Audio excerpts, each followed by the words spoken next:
Hello everyone, welcome to Engineering One channel.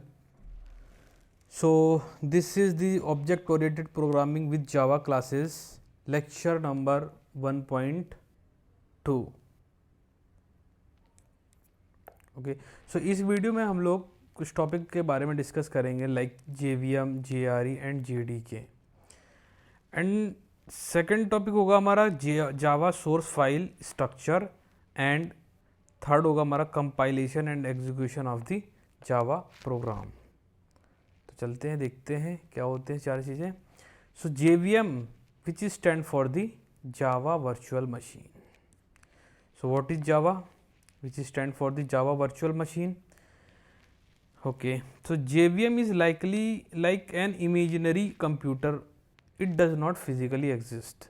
यानी कि Java is एक जो है हमारा सॉफ्टवेयर होता है, ऐसा नहीं है कि Java कोई मशीन, इसका फुल फॉर्म जो है मशीन है, इसका मतलब कोई मशीन नहीं है, ये एक सॉफ्टवेयर है which is imaginary computer and does not physically exist.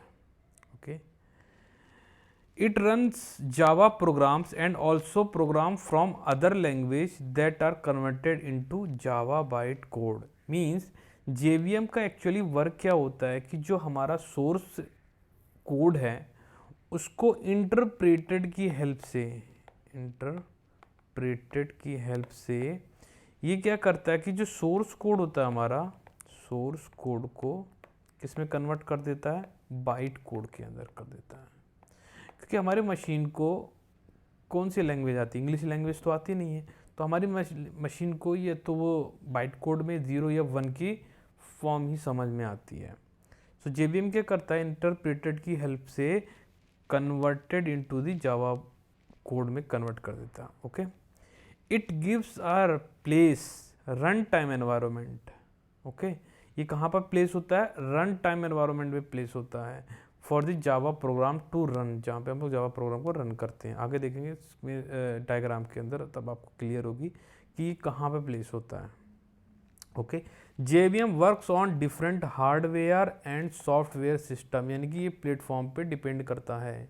Java platform independent है, but JVM, JRE and JDK depends on the system you use, but Java program can run any system. Java is platform independent, यानी compiler तक का time जो code होता है हमारा, जो compiler तक का टाइम में वो तो हमारा डिपेंड मतलब हो जाती है, सारी चीज़ें डिपेंड करता है वो सिस्टम के ऊपर, बट उसके आगे का जो पार्ट होता है कि हम उसके जो कोड को कहीं पर भी ले जा करके रन करा सकते हैं उसके कोड को। सो हम ये कहेंगे कि जावा को कहीं भी करा सकते हैं, तो प्लेटफॉर्म इंडिपेंडेंट है, बट JVM, JRE और JDK क्या है, प्लेटफॉर्म डिपेंडेंट है, यानी कि वो डिपेंड करेगा कि आपका सिस्टम में कौन से वर्जन का JVM या JRE या JDK डला हुआ है। Okay, now there are 3 parts होंगे इसके JVM के। एक तो पहला आएगा कि वो रूल्स को चेक करता है, specification means the rules. Next implementation part को भी चेक करेगा कि एक्चुअल सॉफ्टवेयर कौन सा हमारा है, यानी कि वर्जन और कौन सा सॉफ्टवेयर करंट में उस सिस्टम के अंदर प्रेजेंट है। Okay, and instance means when it run a program, कब उस प्रोग्राम को रन करना है, ये भी किसका पार्ट है, JVM का पार्ट होगा। तो मेन जॉब्स ऑफ JVM क्या है, पहले तो ये कोड को लोड करता है, load the code, then verify यानी कि चेक करेगा कि कोड मेरा सेफ है या नहीं है, देन एग्जीक्यूट करेगा and provide the environment to run the program. यानी कि JVM क्या होगा, एक तो प्लेटफॉर्म डिपेंडेंट हो गया, बट सबसे पहले उसने क्या करा, कोड को लोड करा, वेरीफाई करा कि कोड सेफ है या नहीं, देन एग्जीक्यूट करा, एंड अब जाके अगला काम क्या होगा कि वो एनवायरनमेंट को देखेगा कि कहाँ पे रन को प्रोग्राम करना है या नहीं करना वहाँ पे। ओके, नेक्स्ट आ जाता हमारे पास JRE। अभी हम आगे देखते हैं, अगर हम डायग्राम में देखें यहाँ पे, तो डायग्राम में क्या है कि जो JRE है, JRE के अंदर JVM होता है। ठीक है, अभी हम लोग जो नेक्स्ट वाला देख रहे हैं JRE, जो ये हमने देख लिया जो कि अंदर का पार्ट होता है JVM। JVM किसके अंदर होता है? JRE के अंदर प्रेजेंट होता है। Okay, so JRE stand for Java run time environment, यानी कि ये हमारा जावा को रन कराने के लिए एनवायरमेंट प्रोवाइड करता है। Okay, so what is Java? Java is run time environment. JRE stand for Java Runtime Environment and also called RTE, यानी रन टाइम एनवायरमेंट, इसको RTE भी बोलते हैं। Okay, it is a group of software tools use to run Java program, यानी कि इसके पास क्या होता है कि कुछ सॉफ्टवेयर के टूल्स होते हैं, जैसे कि जावा सी होता है एंड जावा होते हैं, और भी बहुत सारे टूल्स होते हैं। वो कौन प्रोवाइड, उसको वो किसके पास होता है? इस JRE के पास होता है। ओके, तो उसकी हेल्प से हम लोग जावा के प्रोग्राम को रन कराते हैं। Okay, so JRE provide the environment needed to run the Java application. Same चीज़ कि JRE क्या करता है? एनवायरमेंट प्रोवाइड करता है कि जावा के एप्लीकेशन को रन कराने के लिए। It is the actual implementation of JVM। Okay, so JVM कहाँ होता है? JRE के अंदर होता है। तो it is the actual implementation of the JVM है। तो JVM क्या? एक सॉफ्टवेयर है जो कि सिर्फ बाइट कोड को बाइट कोड में कन्वर्ट कर रहा है सोर्स कोड को, बट एक्चुअल इम्प्लीमेंटेशन जो करा रहा है वो कौन करा रहा है? JRE करा रहा है। ओके, नेक्स्ट क्या है? JRE is a real and physical software है। ये एक सॉफ्टवेयर है। Okay, real and physical software. But JVM क्या है? मेरा एक कॉन्सेप्ट है। जैसे हमने बोला था कि JVM भी एक सॉफ्टवेयर है, कोई मशीन नहीं होती है। बट JVM क्या है? ओनली अभी एक कॉन्सेप्ट ही होगा, बट एक्चुअल जो रियल एंड फिजिकल सॉफ्टवेयर वो JRE ही है। जैसे कि अभी डायग्राम हम देख सकते हैं कि JRE के अंदर JVM होता है जो कि सिर्फ सोर्स कोड को बाइट कोड में कन्वर्ट कर रहा है, बट जो एक्चुअल कुछ लाइब्रेरीज होती हैं, सेट ऑफ टूल्स होते हैं, ठीक है, वो किसके पास होते हैं? JRE के अंदर होते हैं। ठीक है, ओके, नेक्स्ट देख लेते हैं। It includes libraries and other files that JVM needs during program execution, यानी कि कुछ अदर फाइल्स भी होती हैं, ओके, जो कि हमारे प्रोग्राम के एग्जीक्यूशन में काम आ जाती हैं। किसके अंदर होती हैं वो सारी की सारी? JRE के अंदर होती हैं।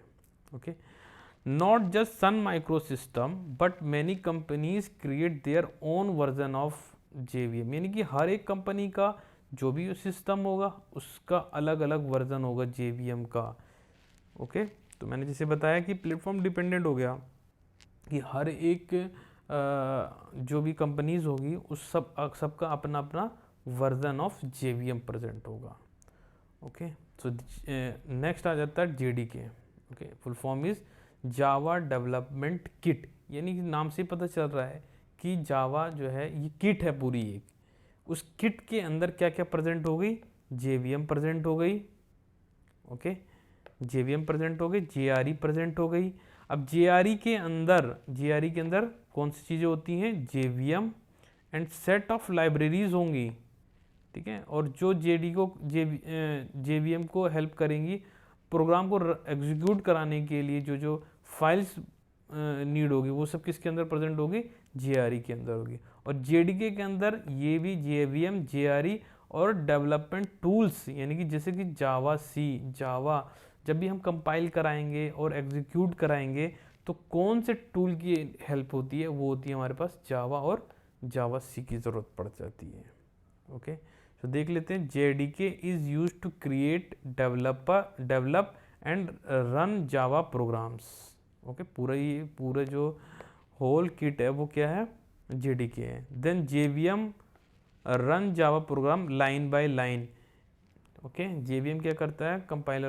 कंपाइलर यूज़ करता है, यानी कि वो लाइन बाय लाइन को एग्जीक्यूट करा देता है। JRE gives the environment to run Java program but not create them.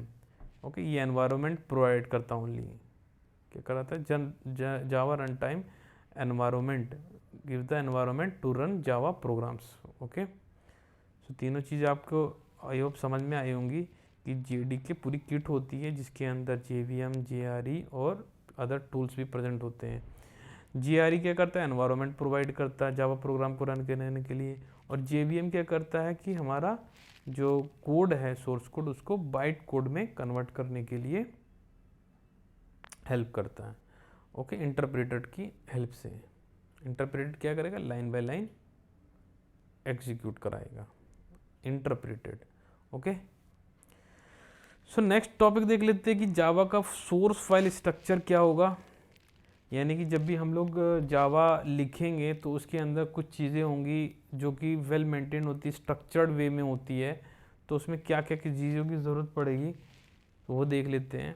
So Java program must follow the specific format और स्ट्रक्चर। यानी सबसे पहले जावा की फाइल जब भी हम लोग उसके प्रोग्राम्स को लिखेंगे तो वो एक सीक्वेंस को फॉलो करता है, तो वो चीज़ देखेंगे। जैसे कि सबसे पहले क्या आता है, पैकेज स्टेटमेंट।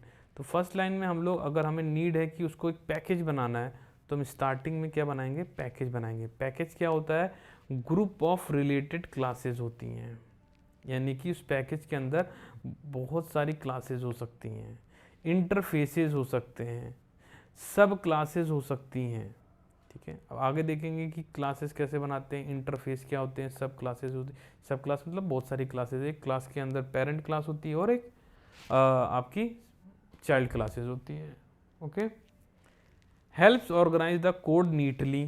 ठीक है, पैकेज क्या करता है, उसको एक नीटली ऑर्गेनाइज करता है, यानी कि क्लास है उसके अंदर सब क्लासेस हैं। ठीक है, इस तरीके से वो एक नीटली ऑर्गेनाइज वे में प्रोवाइड करता है हमारे फाइल स्ट्रक्चर को। ठीक है, देन नेक्स्ट स्टेप में हम लोग देखेंगे इंपोर्ट क्या होता है। इंपोर्ट क्या इंपोर्ट स्टेटमेंट लिखते हैं तो उसके अंदर क्या होगा, जैसे कि हमें कुछ क्लासेस को इंपोर्ट करनी है या कुछ पैकेजेस को इंपोर्ट करने हैं या इंटरफेस को इंपोर्ट करना है, you can use them your programs. Okay, next class बनाते हैं जो कि मेन पार्ट आ जाएगा हमारे पास। ये तो अकॉर्डिंग टू नीड है कि हमें पैकेज की नीड है तो पैकेज बनाते हैं, इंपोर्ट का नीड है तो इंपोर्ट करते हैं, और फिर प्रोग्राम लिखने के लिए हम लोग क्लास बनाते हैं। सो ये class is like a plan और blueprint of the create object. तो जैसे कि मैंने बताया हुआ पहले भी पिछली क्लासेस में कि जावा के अंदर हर एक चीज़ की हम लोग ऑब्जेक्ट बनाते हैं, और उस ऑब्जेक्ट कहाँ का पार्ट होता है, क्लास का पार्ट होता है। तो क्लास क्या हो गई हमारी, एक ब्लूप्रिंट हो गई किसकी, ऑब्जेक्ट की। यानी कि ऑब्जेक्ट को हम लोगों को कुछ प्रॉपर्टीज़ देनी है या फंक्शनैलिटी देनी है, तो वो क्या किसके अंदर आएगी, एक क्लास के अंदर आएगी। Okay, it defines what you program will do. यानी कि आपका प्रोग्राम क्या करना है वो कहाँ पे डिफाइन करेंगे, हम लोग क्लास के अंदर करेंगे। ओके, नेक्स्ट देख लेते हैं। तो ये हमारा फाइल स्ट्रक्चर है। तो इस सबसे पहली लाइन में हम देख सकते हैं कि ये क्या है, हमारा पैकेज जो हमने लिया हुआ है। एक पैकेज लिखेंगे कीवर्ड के साथ, और उस पैकेज का नाम हम कुछ अपनी मर्जी से दे सकते हैं, जैसे मैंने दिया हुआ है इंजीनियरिंग 1।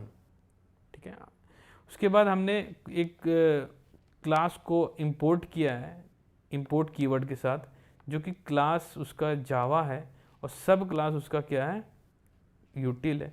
यूटिल की इस क्लास के अंदर जो जो सारी फीचर है उस स्टार के थ्रू हमने सारी की सारी उसकी फाइल को इंपोर्ट करा लिया है। ठीक है, फिर हमने बताया था जैसे कि क्लास डेफिनेशन बोलते हैं इसको, क्लास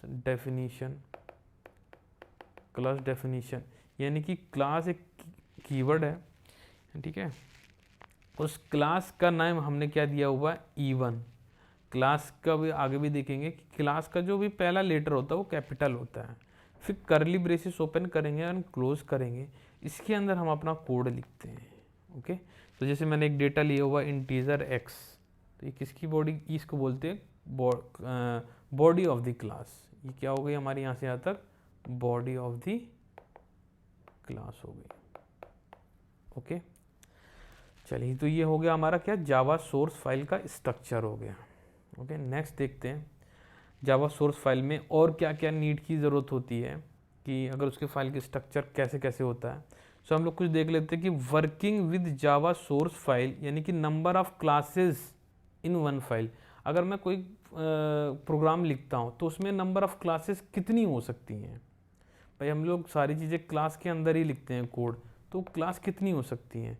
सो यहाँ देख लेते हैं, you can right many classes in one Java file. यानी एक जावा फाइल के अंदर, एक फाइल के अंदर हम लोग मैनी क्लासेस बना सकते हैं। But there is a one things, but only one class can be public. तो हमारी सिर्फ एक क्लास कैसी होनी चाहिए, पब्लिक होनी चाहिए, या फिर कोई नहीं होनी चाहिए। या तो उस पूरी क्लास में या तो एक भी क्लास मेरी पब्लिक नहीं होगी, या फिर एक पब्लिक क्लास हो सकती है उसके अंदर। ऐसा नहीं है कि मल्टीपल क्लासेस को मैंने पब्लिक बना दिया। अब पब्लिक क्या होती है, पब्लिक होती है हमारी एक्सेस मॉडिफायर होती है, यानी कि कहाँ पे हम लोग पब्लिक करते हैं, ये आगे देखेंगे एक्सेस मॉडिफायर क्या होती हैं। बाकी ये कॉन्सेप्ट है कि हमारी जो क्लास होगी उस क्लास में एक ही पब्लिक क्लास करना चाहते हैं तो एक ही कर सकते हैं, अदरवाइज नन होगी। You can not have more than one public class in a single file. Okay, name कैसा होगा जावा फाइल का वो देख लेते हैं। If there is no public class, अगर कोई भी पब्लिक क्लास नहीं है आपके पूरे फाइल में, then you can write the file anything, यानी कि आपका जो भी क्लास बनाई है उस क्लास का जो नाम है उस नाम को हम लोग उस फाइल से सेव कर सकते हैं, ठीक है। But if there is a public class, अगर आपने एक पब्लिक क्लास बनानी होती है, अगर उस पब्लिक क्लास है वो पब्लिक बनी हुई है, the first file must have the same name as the public class. तो उस फाइल का नेम किससे सेव करेंगे हम लोग, उसी पब्लिक क्लास के नाम से ही हम लोग उसे सेव करेंगे। And the file should have dot जावा, और फाइल का जो एक्सटेंशन होगा, इसको बोलते हैं हम लोग एक्सटेंशन, वो किस नाम से होगा, डॉट जावा नाम से होगा। जैसे सी में पढ़ते हैं डॉट सी से सेव करते हैं, तो यहाँ पर किससे एक्सटेंशन होगा, डॉट जावा से होगा। Okay, next, number of dot class file कितनी जनरेटेड होती हैं। अगर हमारे पास मल्टीपल क्लास है तो उसमें कितनी डॉट क्लास फाइल, देखो जब भी एक दो चीज़ें होती हैं, आगे देखेंगे कि कंपाइलेशन होती है देन एग्जीक्यूशन होता है। तो कंपाइलेशन के टाइम पे कितनी डॉट क्लासेस बनती हैं हमारी, तो when the program is compiled the number of dot class file will be equal to the number of classes in the Java file. अब जितनी हमने क्लास बनाई होंगी उस फाइल के अंदर, जितनी भी क्लास बनाई होंगी उतनी हमारी क्या होगी, डॉट क्लास फाइल जनरेट होगी। बहुत ही इंपॉर्टेंट बात है ये। फॉर एग्जांपल देख लेते हैं, अगर मैंने 3 क्लासेस बनाई हुई है उसके अंदर, class A, class B, class C, class का कोई भी नाम हो सकता है, अगर मैंने 3 क्लासेस बनाई है तो उसकी 3 डॉट क्लासेस फाइल क्रिएट हो जाएंगी, ठीक है। जब भी हम कोई भी प्रोग्राम लिखते हैं उसको जैसे ही कंपाइल करते हैं हमारा क्या होता है, एक डॉट क्लास फाइल जनरेट होती है। तो मैंने यही बताया है कि वो डॉट क्लास फाइल कितनी जनरेट होंगी, अगर उस फाइल के अंदर 3 है, 4 है, जितनी भी क्लासेस बनाई हमने उसके अकॉर्डिंग हमारी डॉट क्लास फाइल जनरेट होगी। तो इस वीडियो में हम लोग ने क्या देखा है, एक तो कितनी पब्लिक क्लासेस हो सकती हैं, ओनली वन या फिर नन हो सकती हैं। सिंगल एक फाइल के अंदर एक पब्लिक क्लास होगी, ठीक है। डॉट जावा एक्सटेंशन होगा, ओके, एंड कितनी डॉट क्लास फाइल जनरेटेड होंगी। ओके, तो आई होप कि समझ आया होगा कि फाइल के अंदर हम लोग कैसे कैसे जावा फाइल को स्टोर कर सकते हैं। ओके, नाउ लास्ट टॉपिक देख लेते हैं कि compilation and execution of Java program क्या है। सो जावा प्रोग्राम का एग्जीक्यूशन हम लोग जब भी करते हैं तो उसमें मेनली 2 स्टेप होते हैं। एक तो स्टेप हो गया आपका कंपाइलेशन एंड दूसरा हो गया हमारा क्या, एग्जीक्यूशन। ओके, सो यहाँ फर्स्ट पॉइंट देख लेते हैं पहले। फर्स्ट पॉइंट में क्या कि Java is a platform independent, platform depend नहीं करता Java. This means Java program can run on any operating system, यानी विंडोज हो, मैक हो, लिनक्स हो, कहीं पर भी ये रन करा सकते हैं। बट जावा प्रोग्राम में जब भी हम इसको रन कराते हैं उसमें 2 चीज़ें चलती हैं। Java uses 2 step to run a program, यानी कि 2 स्टेप रन, इसको क्या बोलते हैं जावा को, 2 स्टेप रन। ओके, सो पहला क्या होता है कंपाइलेशन, दूसरा क्या होता है एग्जीक्यूशन। यानी Java code is first compiled bye compiler which is the same for all system. यानी ये कंपाइलेशन वाला पार्ट, यानी आधा काम तो हमारा यहीं पर हो जाता है, क्योंकि कंपाइलर जो है same for all the system, ठीक है। ये कंपाइलर हमारा सेम होता है, ठीक है, आधा काम हमारा यहीं पर होता है। It convert the code into special format called byte code, जैसे मैंने बताया कि ये बाइट कोड में कन्वर्ट कर देता है। देन सेकंड स्टेप आगे आता है एग्जीक्यूशन। जो बाइट कोड आया मेरा, byte code is run by a Java virtual machine, यानी जेवीएम के थ्रू हमारा क्या आया था, बाइट कोड बना था। एंड ईच ऑपरेटिंग सिस्टम अपना अपना, ये मैंने जो बात बताई कि each operating system like Windows Linux has its own version of JVM. अब यहाँ पे प्लेटफॉर्म डिपेंड कर रहा है, यानी हर एक का अपना अपना जो भी ऑपरेटिंग सिस्टम होगा उसका अपना अपना एक वर्जन होगा। ये सेम है, जो कंपाइलेशन है हर एक सिस्टम के लिए सेम है, यानी आधा काम हो जाता है।